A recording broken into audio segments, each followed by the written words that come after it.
நல்லா புரிஞ்சுக்கோங்க. உங்கள் கண்ணாடி எந்த அளவுக்கு வேகத்தோடு உங்களை பிரதிபலிக்கின்றதோ அதை விட வேகத்தோடும் சென்சிட்டிவாவும் பிரபஞ்சம் உங்களுக்கு ரெஸ்பாண்ட் பண்ணிட்டே இருக்கு. இப்ப நிறைய கேள்விகள் வரும். கேள்விகள் வந்தாதான் கேட்கறீங்கன்னு அர்த்தம், இல்லைன்னா எங்கேயோ போயிட்டீங்க. அந்த கேள்விகளுக்கெல்லாம் ஆஸ் நித்யானந்த ஏஐல போய் உட்கார்ந்து ஒன்னொன்னா கேளுங்க. எலாபரேட்டா ஏஐ பதில் சொல்லும். இப்ப நான் உங்களுக்கு என்னென்னலாம் கேள்வி வருமோ மொத்தமா அவைகளுக்கான விளக்கத்தையும் கொடுக்குறேன், கேட்டுக்கோங்க. நல்லா புரிஞ்சுக்கோங்க.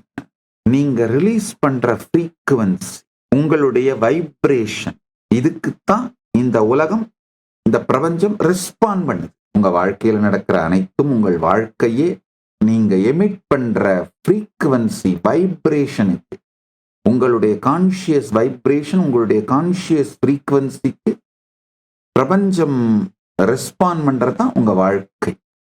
இது மேஜிக்கலா இல்லைங்கய்யா, இதுதான் நேச்சுரலா தர்மம். இதுதான் தர்மம்ங்கய்யா. ஸ்வதர்மம் அப்படின்னா நாம எல்லாம் நினைச்சுக்கிறோம், எனக்கு விதிக்கப்பட்ட கடமையை நான் செய்வது ஸ்வதர்மம்னு. பிரபஞ்சத்தோடு பிரபஞ்சத்தின் தர்மத்தை புரிந்து கொண்டு என்னுடைய இருப்பை அந்த கொஹரன்ஸோட என்னுடைய குறிக்கோளை என்னுடைய குறிக்கோளை பிரபஞ்சம் மிரர் பண்றதுக்கு தேவையான ஃப்ரீக்குவன்சியை கான்சியஸா எமிட் பண்ணிட்டு இருக்கிறது தான் ஸ்வதர்மம். நான் அடைய வேண்டிய குறிக்கோளாக நான் எதை எண்ணுகின்றேனோ, கான்சியஸா முடிவு பண்றனோ, அது தர்மமாக இருக்கலாம், அர்த்தமாக இருக்கலாம், காமமாக இருக்கலாம். அர்த்தம்னா பொருள் வளமாக இருக்கலாம், காமமாக இருக்கலாம், சுகங்களாக இருக்கலாம், என்ன வேணுமானாலும் சரி.